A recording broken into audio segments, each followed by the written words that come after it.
Dito sa videong to, ramdam mo talaga ang taos-pusong pasasalamat ni Vice Ganda sa noon ay Chief PNP Bato de la Rosa. Change has come in the Philippines. Yes. Kasi dati-dati, di ba, yung mga pusher at saka mga adik, naghahanap ng bato. Pero ngayon, hinahanap na sila ni Bato. Evo, maraming salamat sa isang napakalaking pagbabagong ginagawa niyo sa kapaligiran namin sa bansang ito para sa amin, para sa mga batang Pilipino. Maraming salamat po. Ako po'y natutuwa at yung ginagawa po namin sa kapulisan ngayon na anti-drug campaign ay na-appreciate ninyo.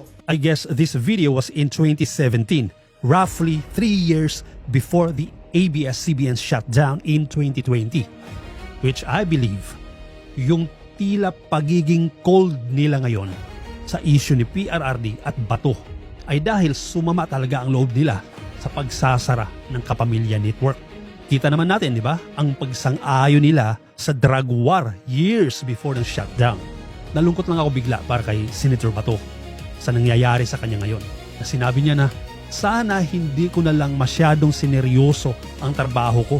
Maraming opisyal ng PNP nag-retire, na tahimik at payapa ang mga buhay. Habang siya ngayon, nagtatago, pinaghahanap ng mga kapulisan na dati niyang pinamumunuan. At meron ka pang isang gobyernong willing na isuko ka sa isang international court na di na kailangang idaan ka pa sa local courts. Minsan mapapaisip ka talaga is this country really worth fighting for? Are Filipinos worth dying for? Kung pagkatapos ng lahat, gagawin kang katatawanan, kukutsain ka, ikakahiya ka pa ng mga taong pinaglingkuran mo at ipinaglaban mo. After everything na ginawa ni PRRD at Senator Bato, ito pa ang inabot nila, sagad sa butong kalapastanganan, imbes na ang nararapat sa kanilang karangalan.